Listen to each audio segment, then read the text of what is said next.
Our next session is a follow-up to the observation that it's become increasingly difficult to design and plan the sort of desirable cities that are popular the world over for a variety of different reasons, and that somehow the modernist condition has made it difficult, if not impossible, to replicate what we have traditionally regarded as desirable.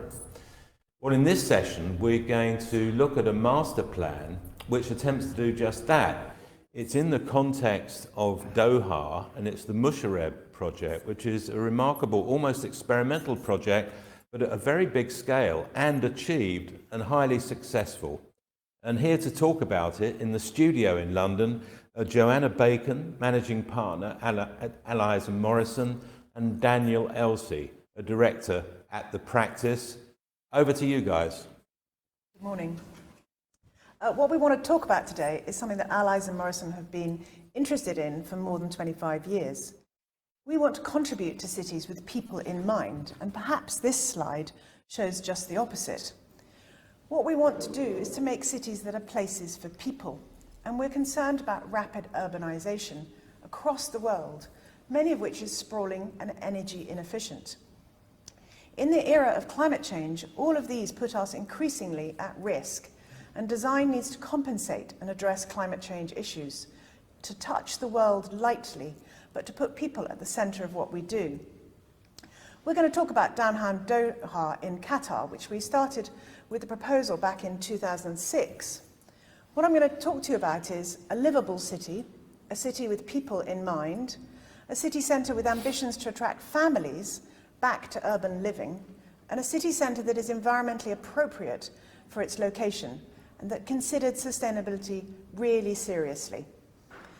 Next slide. 1952 is this photograph. As part of our research, we were intrigued to find these images of Doha, a city on the edge of the desert, with a palace stretching down to the water's edge, trading positions around the coastal area, and a fort and livable streets extending back into the desert. Looking from this same beach in 2008, we could look across the water to the area called West Bay, the city that grew up on the opposite side of the bay, perhaps Paul's modernist dream. We were being asked to consider, alternatively, a new city centre rooted in the culture of the old and not in the international-style towers. A city more navigable and culturally sympathetic. Our site outline is here laid on the map of 1947. As found in 2008, some of the streets to the west, closest to the water's edge, were still there, and the routes had been extended from this original pattern up into a wider city. The reality in 2008 was more disappointing, evidenced by the city fabric neglect and lack of planning strategies or control that had emerged over the previous 50 years. So what were we tasked to do was to deliver a new urban quarter, a new city centre in the heart of Doha. In this view, the less prosperous part of the city has the palace just beyond it next to the beach, and then West Bay, where the real investment had poured in.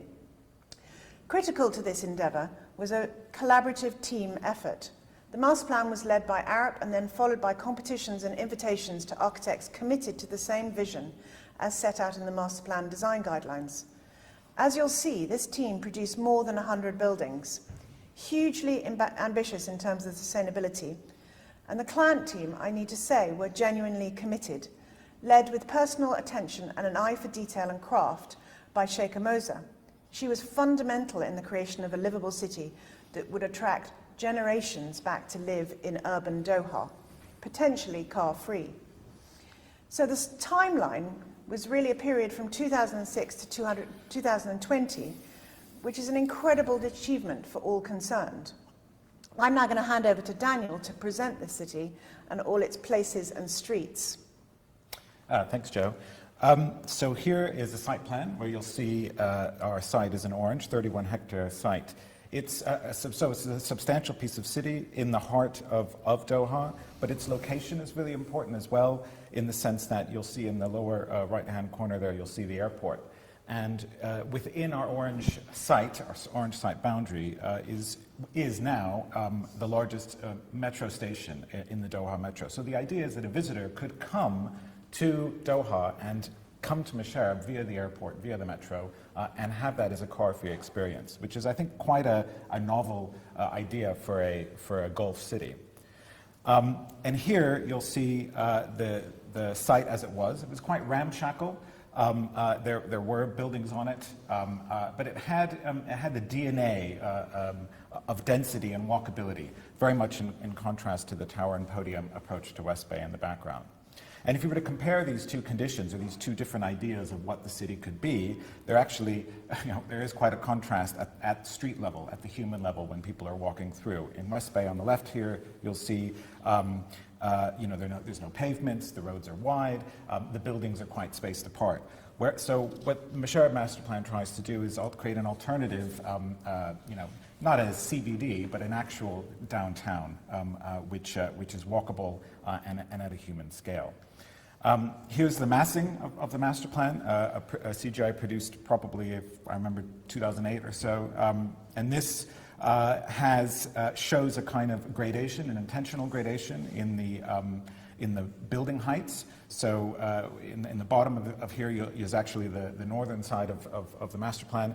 Lower buildings fronting the Diwan with a series of Diwan annex buildings and civic buildings and housing as well, kind of at an intimate scale. And then it rises up to where the metro station is in the opposite corner, where is kind of a more commercial, more mixed and retail types of uses. But one thing that's really important about this image is you can see, if you remember the image that Joe showed a few slides ago of the city in 1952, this captures a lot of that same density and that same kind of quality and that closeness and that intimacy. And here, this is where we got to in 2018, I think this image was taken, but here you can see facing over the Diwan with the West Bay in the background, but you can see this kind of this compactness imagined, or realized, I should say. This is a very early sketch, probably one of the first sketches that was done. This was done by our co-master planners at EDA, and it's a very simple idea, but basically what we're trying to do with this master plan is to take disparate uses. So a typical resident in Doha uses a car to get around. He or she is at home, and then will get in their car and go to shop, in the car again to go to work, get in the car again to go to the mosque, and do all those things in a kind of disjointed way. And what this does is it co-locates these uses into one place, and all those journeys can be done by car, and then eventually perhaps even via the metro system elsewhere in the city. There's an enabling infrastructure that underpins all of these beautiful buildings, but what it is essentially, it's a 4-story basement podium, and all parking and services are shared across the 100 buildings in this podium. And what that is able to do, it's a subterranean basement, I should say, but what it does is it frees up precious space on the street for pedestrians. And then another key infrastructural move, as I mentioned, is the metro station. And this is the interchange station. It's the Msheireb station. It is the largest in the metro system, and not far off is yet another one by the souk. And you'll see here, quite intentionally actually, there's a link to the souk, which is this sort of collection of urban blocks that you can see here on the right. And the souk was one of the places in Doha where there was walkability, where there were people, especially in the evenings, people out in the streets, out and about. And what we wanted to do is make sure that there was a link directly between Msheireb and the souk, and that boundary would be a bit blurred. So some key figures, 31 hectares, as I said before, up to 30 stories in height, 2,100 residents, this is really important. It has an on-site population of people living there, 24 hours a day, but also people working there as well. And there's a variety of different types of buildings, and I'll show you a land use plan later on so you can see the richness of that. But there's some highlights include a National Archive, Cultural Forum, Msheireb museums, and several mosques as well. Getting to the architecture, And this was a role that our practice played quite a role in, was helping to define the architectural language of the development. And we were really inspired by the Qatari vernacular, and the client wanted us to really explore this in detail. So a lot of research went into the existing stock of Qatari heritage buildings, looking at things like entrances, thresholds, the division between public and private, screens, pattern, shading, materiality, and this was sort of, a lot of this was compended, a lot of research was done and put together to kind of come up with a sort of what would be a contemporary version of this. How would this look like in a contemporary way?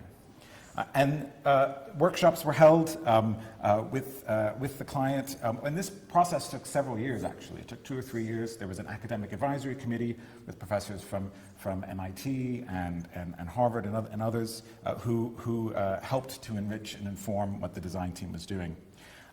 Worth noting here is, as well, some of the key players. Our colleague Simon Gathercole in the lower right-hand corner moved to Doha, stayed there for a while, and our former colleague Tim McCower was instrumental in the project. And a number of other architects also participated in the evolving design language, people like Michel Messessian, John McCaslin, and others who you'll see photographed here. All this work led into a master development guidelines and sustainable development guidelines. And this is, I guess, when we say the master plan, this is what it sort of looks like. But it basically set out a series of rules and regulations to how buildings should relate to each other and to the street. So here, here's an example of that, of how overhangs frame the street, but also create a comfortable walking environment.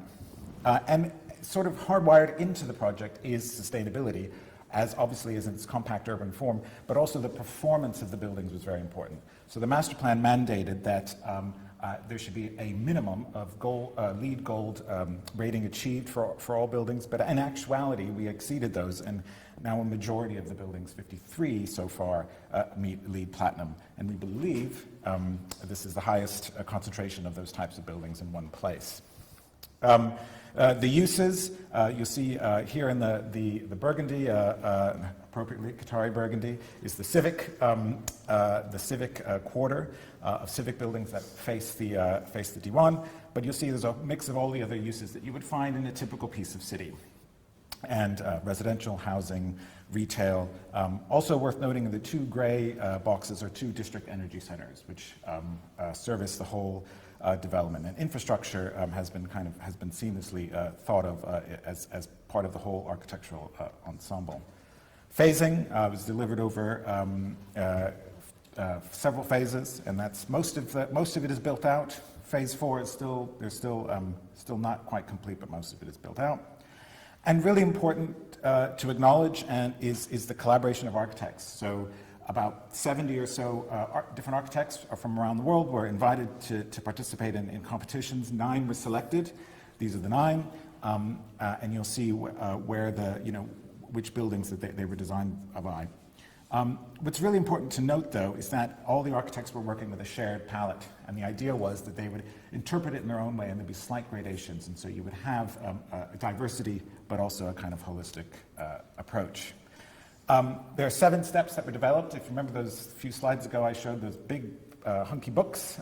They basically said this. So the idea of continuity between the past and the present, the importance of space and form and crafting that in a considered way, the role of the street as the front door of every building, of the life of the city, the idea of home, both as the place as a home for the Qatari nation in a sense, but also the idea of private homes in the middle of the city, designed for climate, comfort, to work with the hot desert, the idea of the individual and the collective, so the many different architects working together in one collective approach, and then the idea of a new Qatari architectural language. We love making models, so there were a lot of models that were produced for this to kind of explore CGIs, many CGIs, so many actually it's become a subject of academic research and the role that the CGIs played in shaping this development. There's a huge model that was done there. That's last I checked, it was at the M7 Cultural Forum, but that kind of started to bring to life all the different buildings. And there we are at Msheireb looking out across to West Bay, a sort of different downtown now, looking out towards it. So I'm just now going to take you through a walk through the site, just pretty factual, just to show you what it is, where it is. And we like to do this through the streets and the spaces, because actually it's the spaces in between that are more important than the buildings. But another key aspect of this is that we reinterpreted old typologies, so existing typologies from that old city that Joe showed you of, the sikats, the courtyards, the squares, the laneways, and we did that in a contemporary way. Also worth noting is that there were existing streets, historic routes, several of them, that cross the site, and the master plan maintains these, illustrated here. So the streets and the spaces, we'll start with the souk, which is the souk Waqif, which is not part of the project, but was there. But it's an important to acknowledge it. And we created a walkable route from the souk into the development, and it follows a street called Sikat Al Wadi. And this is a kind of meandering path. It's a shared street. It follows the course of an old wadi that was there. Every now and then it kind of syncopates out and creates little spaces for people to gather. And it also has the a tram as well, but you can see how that's integrated in. And it's become a sort of popular place to gather, lined with office buildings, commercial buildings. This is the Galleria that crosses over it. This then ends into a street called Al-Karabi Street, or Karabi Street, which was the first electrified street in Doha. And it has this kind of like wobbly character to it that we quite liked. And so that's maintained. And the memory of that electrification is you can see in the light fixtures that were designed is shown in there. But also you can see in some of these images the overhangs of the buildings and how they create a kind of shaded environment for walking. Then we have streets like Abdullah bin Thani Street, which are more civic in character, quite informal arrangement of buildings, but still quite straightforward. Office buildings, these are office buildings that face onto the street and create, and actually very important that there are colonnades along all of these buildings so people can walk through them in a shaded way. There are some key civic spaces illustrated here and here again. So I'll just take you through those. But also important to note this is as there's a space immediately outside of the master plan. This is the main entrance to the metro station, which has a space in front of it that fronts out onto phase 4. This particular one is by UN Studio, outside of the site boundary, but it's an important interface to the project. One of the other main spaces is the Eid Prayer Ground. The site included the historic prayer ground of Doha. That's been restored, and it's a place for Eid celebrations, bringing together people from across the local Islamic communities. Baharat Square is the main square in the center, framed by buildings designed by Msheireb Architecture and John McCaslin and partners, and it's big. It's sort of probably a more European type of scale. So it's where we were just not working with sort of local typologies, but we introduced a bit of international character as well. And there's a shaded screen over that to provide comfort during harder times. Another kind of intimate covered space in front of the National Archive. So colonnades are an important part of the master plan, or of all buildings. Different architects interpreted them in different ways. This is one along the Diwan Annex, and then here you see along Abdullah bin Thani Street, and you can kind of see how these are built into the fabric of the city, and they cross different boundaries of buildings, so they allow people to walk. This is one in front of the neighborhood mosque, one of the 3 mosques found on the site. This one we designed, which you can see there. The Baraha, Baraha is a small square, local squares. We've created lots of them, and we were really interested in this idea of the spaces, the little pocket spaces that they could be kind of informal and each one could be different, slightly irregular. And so here are some that you can see, and I should probably also do a plug for Harry Dobbs and his furniture design, which is found all across the development. But these are places for just people to gather, places, kind of informal, non-programmed spaces. Here's another one on the opposite side of the neighborhood mosque. But perhaps, and I think this is actually my favorite aspect of the project, are the Sika, which are the narrow lanes. Most of them are pedestrianized, like this one, and you can see the buildings get really, really tight and close together. And this is where the kind of idea of the old Arab city comes into play. We also kind of played with this idea internally here within in the Diwan Annex, and you can really see how close buildings get together. And what this does, obviously, is it kind of creates a shaded environment. And then at a more domestic scale, courtyards. So the old Doha had courtyards all throughout it in domestic buildings, in domestic spaces. And so part of some of the buildings we designed in our practice were a number of townhouses. They all front around in the courtyards with a shared majlis, which is a kind of a community meeting space. And each one is different, but the idea of the kind of most at the core level of the public realm network is these courtyards. Here's a more public courtyard in the Msheireb Museums by McCaslin, which you can see here. So the courtyard motif is very much an important part of the project. And also the vistas that they create into other spaces was something that we looked at. And they also provide areas and opportunities for shading. So I think with that, I've taken you through Msheireb, but actually I should probably say that one of the really interesting things we're going to just want to take you through to three other places very quickly, because what this project has done is it's really, I think, excited a lot of other people across the region looking for perhaps more kind of grounded, down-to-earth ways of designing their cities. So we've been exploring these ideas in places as diverse as Beirut, and Muscat, and Alula, and I'll take you through Beirut and Muscat, and Joe will finish with the big one in Alula. But we've been looking at this idea of a kind of tight-knit urban grain in Beirut. It's a Mediterranean city with a lot of cultural influences. We were very interested in that.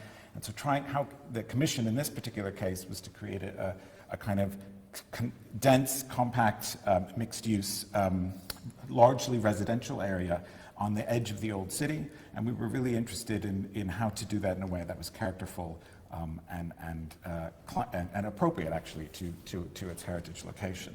So it's basically about the spaces in between, cluster of buildings, a kind of picturesque approach. There are 22 buildings, all with sort of a shared ground of retail and shops and everything, but there's housing above that. So the spaces in between here, you can see the public realm network, how buildings were again, vistas were framed to create a kind of pleasing to the eye area. So we've been exploring this idea of the tight-knit city in other places in the region. And here you can see it kind of coming to fruition, and I think these pictures were taken a few months ago. And so we're really looking forward to that coming together. And at a larger scale, in Muscat, we've been looking at this, a city that has been facing this kind of sprawling, fragmented model of development. This is an urban extension. Paul was also involved in this as well. And the idea of how can we densify it and bring more critical mass to the urban expansion of what is a very rapidly growing city. So what this project is attempting to do is it is on a virgin site, but it is strategically located, and what we're trying to do is, again, bring buildings closer together, have agriculture in the city, and have a kind of approach to architecture that is much more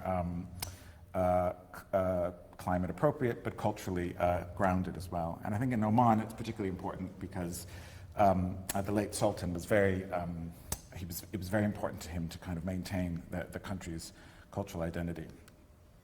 So this master plan creates I guess 600 hectares, a working population hopefully of about 120,000 people, dense, compact, walkable places, informal arrangement of buildings. It's around an existing wadi, and in that, which is a sort of river channel, that wadi becomes the kind of main kind of green lung through the city, a kind of big asset as well, and very much a kind of public realm landscape led approach. And similar to what has been achieved at Msheireb, it's trying to, streets are oriented to fit with the climate, and we developed a very comprehensive set of design guidelines with overhangs and colonnades, and we used a lot of these similar strategies in this approach. And what actually we managed to do is to double the area in the brief. We've reduced by half the reliance on cars through walking and a new public transport system. We've reduced by half. This is just through compact urban form. This is just what compact urban form is able to do. Cut potable water demand by nearly 50%. Cut by half the carbon emissions and energy needed to power buildings. And some key things that were done to make it more walkable is the planting of 31,000 trees, put in a network of a hierarchy of different walkable routes, but also a tram system as well.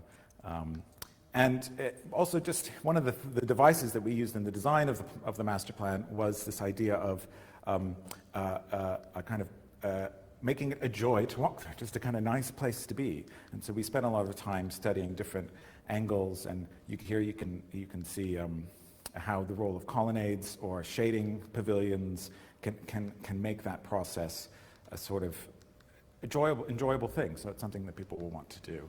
And the architecture was very much about, it's contemporary, but it's also about the place and making sure that it's a place that it's not a generic development. It feels like it's a one-of-a-kind place, that it belongs in Muscat, and that it had always been there. And I'm going to hand over to Joe to do our last little few slides, which is kind of exploring these ideas at a quite a grand scale, I should say. So Al Ula is a kind of extraordinary place. It's a large, mostly rural region in northwest Saudi Arabia. It contains this remarkable heritage dating back more than 8,000 years, and this includes the Hegra UNESCO World Heritage Site, which is the largest Nabatean settlement south of Petra. So this is the tomb, and the next slide is the extraordinary landscape that we've been surveying. And next one is the Al Ula Old Town, which is the leftovers of a city that was settled in the area and will become part of our phased approach, which has got a development proposal through to 2035 now. What this becomes is a kind of multi-layered strategy plan, and we're just going to flip through these slides in the last few minutes. But what these will do is that they will guide the future development, including cross-cutting strategies to safeguard the environment and heritage, propose sustainable settlement patterns for development and areas for growth, with the resilient green infrastructure and commitment to low carbon and circular economy that is part of the development strategy. So we'll be connecting the region, raising the quality of life, raising the resilience, introducing technology, but adopting a light approach to tourism. The plan will allow Al Ula to develop into an international cultural and arts destination, but actually keep its unique natural and cultural landscape. We're trying to safeguard that for the generations to come and produce something that's empathetic to the generations of the past. This landscape is an incredibly powerful condition. We need to make our human footprint kind of light and diminutive on it. And we need to sit lightly on the land and allow our plans to be touched by nature so that the future generations are proud of what we've done and want to maintain it for the future. So I think that's us done. Thank you very much. I think so, yeah. Joe, Daniel, thank you very much for that. A whistle-stop tour through completed buildings, but also the ideas that underlay the master planning. And it struck me that one of the interesting things about the Msheireb project is that it really turns on its head those towers we saw over at West Bay, because that series of architectural exclamation marks, which actually have a certain beauty, it's not to be denied as you drive around the Corniche. It looks very impressive, but the experience of being there is absolutely dismal because there is very little consideration given to the space between the buildings. And what one's left with is the notion that, well, if this is desirable density, give me something else, because it's only based on height, and the actual condition at the ground plane is, as I say, thoroughly dismal. Now, by contrast, at Msheireb, the ground plane is all important. Height is less important. And although putting 100 buildings on that site means you have a dense development, one thing I wanted to ask you was how you felt about the creation of this kind of a true impression of density at ground level, which is about proximity of buildings and street widths rather than the floor area ratio and the height of the tallest buildings. From the client's perspective, it's a kind of huge success, because actually they do have the area, but they now have a place where people want to come to. So the actual community is coming together in these areas. So that's been a huge turnaround. I mean, I don't know whether there was a picture of you walking the streets, but actually children being able to play in the streets because they're shaded, people coming back to do traditional things like sitting in the streets and smoking a pipe and having that delicious Arabic coffee. So some of the things that we used to see in the slightly ramshackled city are coming back. And as a result of that, the space is being let. People are coming to the hotels. It's a hotel of preference now, right in the center of Doha. So it's actually delivering back to the client what they were anticipating in the first instance. The alternative, Paul, is there's potentially a project which is to now look at the spaces between the towers in West Bay. Is there a way in which, similarly to the City of London, you can kind of refocus? You can still have the space, but can you now start to look at the spaces between towers to make a livable city? And that is still possible within Doha. Yeah, and Daniel, just to pick up this point about the ground plane, a huge amount of effort went into the design guidelines. And I was thinking about, the 9 architects who were working under a common umbrella. They had plenty of autonomy. I wonder if you can say something about what the limits were between what they had to do and where they could interpret and adapt the guidelines. Yeah. So the guidelines prescribed, I think, massing, but it also prescribed elements like cornices, overhangs. It gave guidance on screens, for example. So something you'll find across the development are screens. So you'll find, and for example, when I see Michelle's screens, I really like them actually. They have a kind of they're very geometric and they're very contemporary. If you see our screens, they're a bit more floral, and so there is a little bit of room for that. There's a little bit of room for that difference. Materiality as well is something that was in a way prescribed, partly because of a kind of shared materiality, I should say, because of sustainability concerns. We wanted to have a lot of the stone was quarried in Oman and locally or nearby in the region, and so a lot of it was a lot of the color of the place was determined by that. And so we have stone, render, and basically metal used in the screen. So 3 primary ways of using materials. And you had a very clear sort of street hierarchy. Would you like to say a bit Yes. more about that? Yeah, you referred to the kind of the narrow lanes. Yeah. So there's 2 layers of street hierarchy going on here. There's one that's there's like a grid, I should say, a more kind of traditional, and there's actually a diagram that actually is not in here now that I think we should have had, but we have a more traditional kind of grid under which service corridors follow under those, and it's a kind of more of a Western, maybe even North American kind of grid that there is there, but it's overlaid with this much more kind of informal or organic, small, tight-knit laneways. And so what those provide a visitor to kind of walk through and access all the site and even cross all the way through, walking through those laneways. But this is still a city of cars. and we hope that maybe fewer people will drive in their cars, but it is still primarily a car city. So the main grid, cars go through there. And what I mean, the hope is, and actually, I mean, the last time I was there was just before the pandemic, a little bit before the pandemic. So it's been a while, but you would already see cars driving through, just treating those as just a normal street. And so that's our hope is that actually that street network will just kind of be almost invisible, and it just kind of blends into the surroundings. I mean, I think the other architects really bought into the hierarchy of the streets and what their buildings were going to do. I would also say that there was a good creative tussle.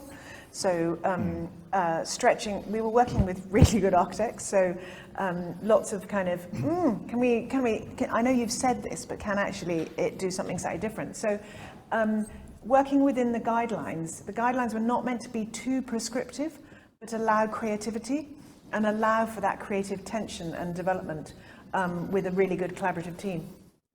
I suppose the interesting underlying strategy, which is a cultural strategy really, was to take existing history, reinterpret rather than replicate. Now, my assumption about that is that the client, Sheikh and Moser, was obviously happy with that as an idea. Was this just universally accepted? Has it been kind of the fact that things are similar but not the same? Has that found a kind of ready response from the local community? I think there's been a huge enjoyment for the first time in some historic buildings. So John McCaslin did the restoration of the buildings that are now a museum. I think it's about the first time in the history of Doha that anybody tried to restore one of these buildings, which were basically a sort of adobe mud construction. And so that is mixed in with a respect. And so some of, for example, the house plans are reinterpretations of traditional houses, which are centered around vertical courtyards in order to enable cooling to happen through the house. And the responses we've had have all been very positive and reflective, that people have had a kind of empathy for the cultural tradition. I haven't been back since the pandemic, and I would really like to go back now when more of those spaces are actually occupied and have those conversations. I mean, I think if the project had just replicated, a kind of old style, it would have been, dull, exactly. The souk in many ways does that, and not to say that it's dull. It is what it is, and it's a wonderful place. But the idea behind this project was to project a kind of, actually a modern face, a contemporary face for the country, but one that was grounded. But it was also about bringing talent, their own Qatari talent back to the city. A lot of young Qataris are educated internationally, and was to encourage them to come and live in a city that they might otherwise experience in Europe or North America or South America or wherever, that they could actually have a livable city that was part of their own nation. Well, I think that's a very, very positive note on which to bring this session to a conclusion. And I was thinking to myself, sort of little pairs of subjects that seem to be coming up. Trams and trees, vistas and variety, myths and museums. And I think, I've found this project to be an inspirational one, which is worthy of study by master planners and planners everywhere, because it takes these huge issues of culture, history and heritage and modernity, and instead of trying to outgun the one with the other, or act as though they're just ships that pass in the night, it's a sort of notion of synthesis, and in some cases kind of reconciliation of old and new ideas, which is produced, as I say, the best sort of master plan, which is an informing umbrella under which creativity of many hands can flourish. So Joe Bacon, Daniel, Elsie, Allies and Morrison, thank you very much indeed. Thank you. Thank you.